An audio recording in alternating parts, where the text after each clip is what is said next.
All right, now that we got that cool stuff out of the way, let's take a look at something a little bit different here. Now we've got, in fact, I'm going to get rid of this background image because it's a little bit distracting with what I would like to show here. So I'm going to get rid of that div tag. And yeah, I'm fine with all these styles up here. I can keep that the way that is. All right, so let's go ahead and just take a look at our document one more time here. What I want to do is I want to add a link in here. A link to that text right there. Let's say the first line of text, I want to add a hyperlink.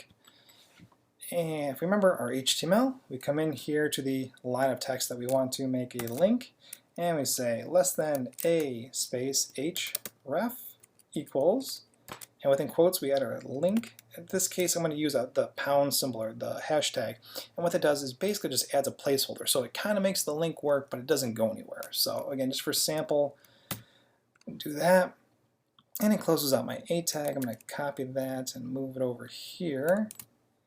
And I'm going to save my document and come back and see what that looks like over here. Okay, so if you've looked at the internet anytime in the last 20 years, you'll know that a link by default is blue and underlined. That's just kind of the internet standard of how this works. Again, everything has a base default style to it. This is what a link looks like. Now we can apply a style to HTML tags, and we talked about that a little bit earlier. So let's go ahead and take a look at how we do that. So we created this as an href tag. And again, this is a style, it's a class because it starts with a period. One of the other things that you can do is add a HTML tag. And all we have to do is doesn't start with a period, doesn't start with a hashtag or anything like that. It just starts with whatever that HTML tag is. So you can see I'm still within my style tags here, so I'm not creating a new link. I'm just saying anything that starts with an A tag, boom, right there. I'm going to open curly bracket and apply a style to it. Now, this is exactly the same as the same kind of styles that I apply up here.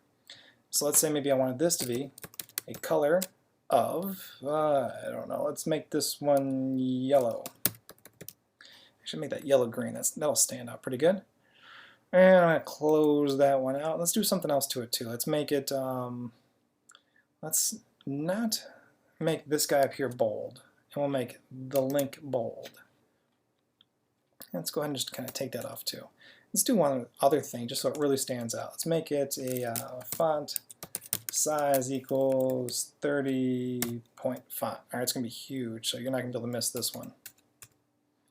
All right, again, we've targeted an HTML style by just calling it out. No period, no hashtag, nothing else, just that letter A right there. I could do the same thing with P, paragraph tag there. I could do it to body. I could do it to any kind of HTML tag that's out there. Again, I just chose the A. I'm going to hit save, come back over here, and boom, there is my green, that kind of yellow-green, a very large font. Let's say I want to get rid of that underline. Let's get rid of that. That's called text decoration. So we'll say text. So far we've been like applying styles to things. We're adding things to what's on our page. You can actually do the opposite though too and just say none. I don't want any text decoration to this thing. I come back here and hit refresh, and that line goes away. So I don't want it to make it look as obvious as a typical HTML link. Some people like to. You can also say, let's copy that just so we have it. You can also say on hover, give me that line back.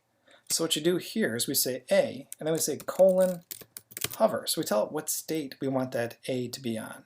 And we'll keep everything the way it is, but we'll say text decoration underline. All right, so one thing to understand about this so far is that we've got our A tag. So we're applying a style to anything with an A tag to it. So just because I've defined it as the hover state doesn't mean I have to redefine all these styles up here. It's already been applied to it. I'm just saying in this one state, change this one thing. So let's save our document, come on back, hit refresh. Now nothing's changed, but if I mouse over, if I hover over it, you can see I've got my text decoration or my underline. So hopefully that makes sense. You've seen a couple different ways you can style things now. We've got our classes, we've got our HTML tags, and we can take a look at div tags here next.